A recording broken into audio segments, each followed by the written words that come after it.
Sa Jambo papa. Mimi niko shofera kombo taxi. Wese tuvugane gato. Wese gato kanze ndahita ngwamba. Bite? Ndakubaza uri gukora iki hano? Uri gukora iki hano ku rugo rwanjye uri umunyabugokazi? Balinipatia muzigo nikie nilete hapa sasa nilikuwa naulizia kama kuko. Wowe urdevaringa ibintu hani muhumura uri umunyabugokazi? Wavuze ko mwebwe muri amabandi mwamunekaho mushobora gutobora amazu. Hapana monsieur. Mimi depo nilikia muhumuro njo kazi mimi nafanyaka kubebea kuja bangu muzigo. Na bananiamini sana ndio maana bananipataka hii kazi kweli hata ulize wengine batabikora. Uracheka nyene nakwemera kwinjira mu rugo rwanyu njije ibintu nazo. Kumbe aho harimo ibiki? Haba harimo n'amagere naje. Sasa unafanya nini? Unaisu na mwanga bunga bari chini lakini hivi ni vitu gani kweli? Ariko mana yanjye.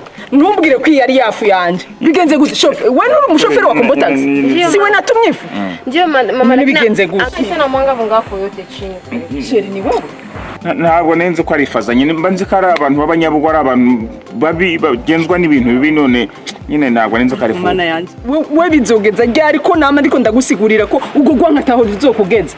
Gute wanka impunzi z'abanyabugo uribagira yuko nanje naho yari kera naje ndi impunzi ngaha y'umunyarusanga menya yuko impunzi ifise uburenganzira bwo kurondera akazi akariko kose kugira ngo yibesheho ivyo bintu bikorera iki sinjo ile mama tunafanya kisi tunaweza lakini tusikwe bakalomba lomba shofe umva nkubwire rwose umva amafaranga yose ndayakwishyura kandi ndashiraho rwose n'impoza amarira ariko mbabare wongere wishime wumve rwose ko urwango ibintu birangira hangaha sheri umva genda uzane ikotomoni